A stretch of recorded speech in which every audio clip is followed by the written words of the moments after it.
प्यारे भाइयों और बहनों, आज हम सुनेंगे इफिसियों की पत्री अध्याय 1 और 2। अध्याय 1 में हम सीखेंगे कि ईश्वर ने हमें सृष्टि के आरंभ से ही अपने अनुसार चुना और यीशु में आशीष दी।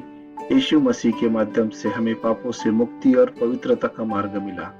हमारा जीवन ईश्वर की योजना का हिस्सा है। हम उसकी इच्छा के अनुसार आशीषों से परिपूर्ण है। पौलुस प्रार्थना करता है कि हमारे मन, समझ और ज्ञान से रोशन हो, ताकि हम ईश्वर की बुलाहट और धरोहर को समझ सके। ईश्वर की शक्ति और प्रेम हमारे जीवन में हमेशा काम कर रही है।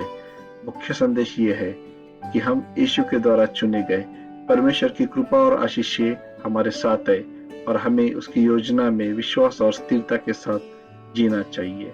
आइए सुनते हैं इफिसियों की पत्री अध्याय 1। पौलुस की ओर से, जो परमेश्वर की इच्छा से यीशु मसीह का प्रेरित है, उन पवित्र और मसीह यीशु में विश्वासी लोगों के नाम जो इफिसुस में हैं, हमारे पिता परमेश्वर और प्रभु यीशु मसीह की ओर से तुम्हें अनुग्रह और शांति मिलती रहे।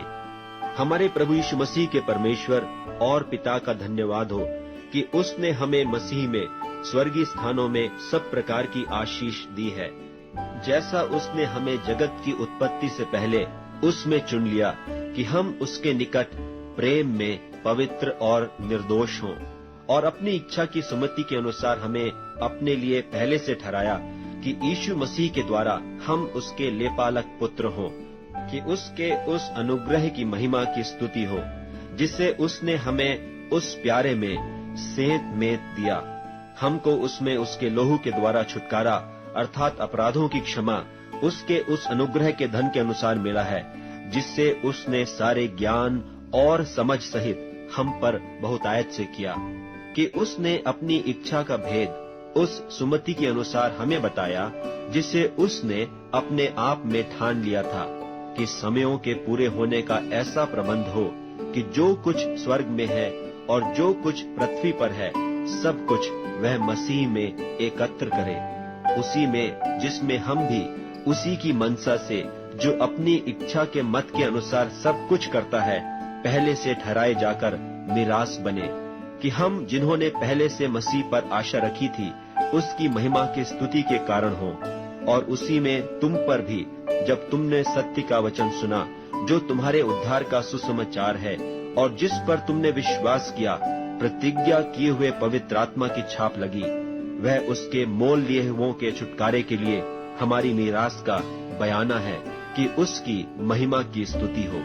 इस कारण मैं भी उस विश्वास का समाचार सुनकर, जो तुम लोगों में प्रभु यीशु पर है और सब पवित्र लोगों पर प्रकट है, तुम्हारे लिए धन्यवाद करना नहीं छोड़ा, और अपनी प्रार्थनाओं में तुम्हें स्मरण करता हूँ कि हमारे प्रभु यीशु मसीह का परमेश्वर, जो महिमा का पिता है, तुम्हें अपनी पहचान में ज्ञान और प्रकाश की आत्मा दे, और तुम्हारे मन की आंखें ज्योतिमय हो, कि तुम जान लो कि उसके बुलाने से कैसी आशा होती है, और पवित्र लोगों में उसकी मिरास की महिमा का धन कैसा है, और उसकी सामर्थ्य हमारी ओर जो विश्वास करते हैं कितनी महान है, उसकी शक्ति के प्रभाव के उस कार्य के अनुसार जो उसने मसीह के विषय में किया, कि उसको मरे हुओं में से जिलाकर स्वर्गीय स्थानों में अपनी दाहिनी ओर सब प्रकार की प्रधानता और अधिकार और सामर्थ और प्रभुता के और हर एक नाम के ऊपर, जो न केवल इस लोक में पर आने वाले लोक में भी लिया जाएगा, बैठाया,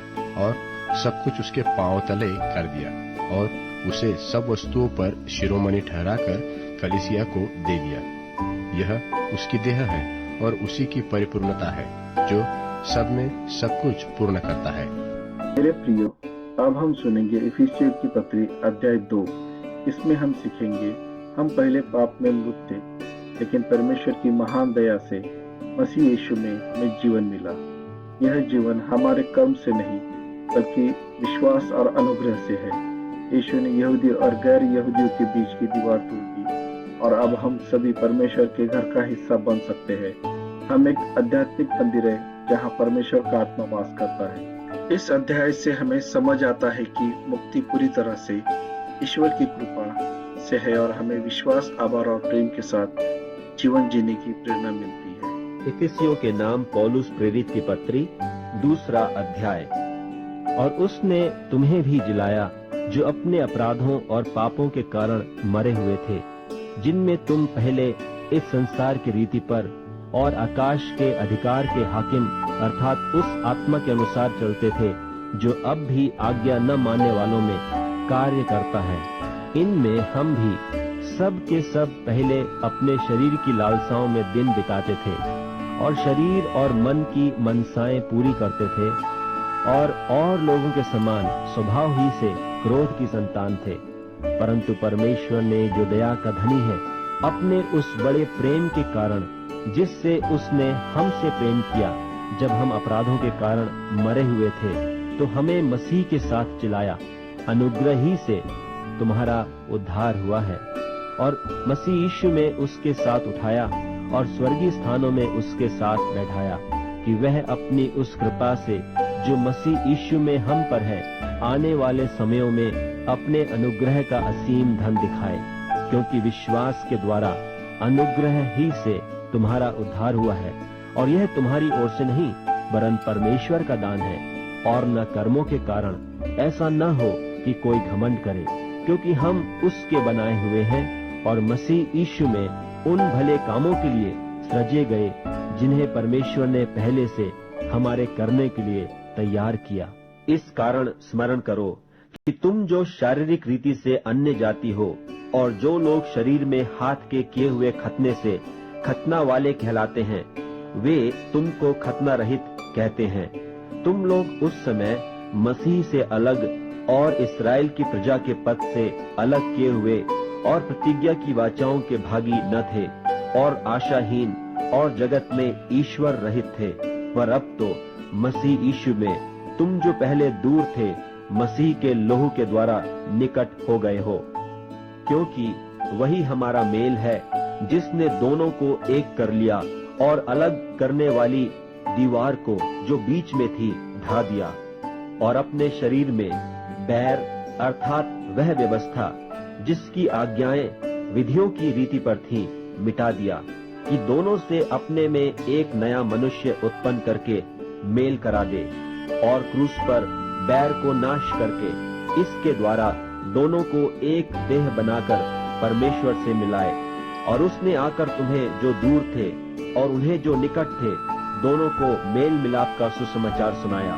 क्योंकि उसी के द्वारा हम दोनों की एक आत्मा में पिता के पास पहुंच होती है।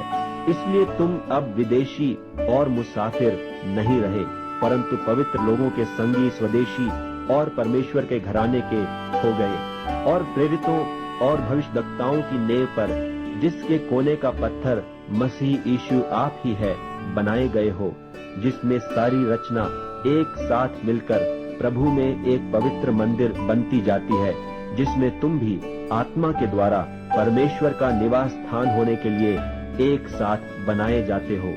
अगर आप इससे आशीषित हुए हैं तो लाइक, शेयर और सब्सक्राइब जरूर कीजिए। परमेश्वर आपको शांति दे।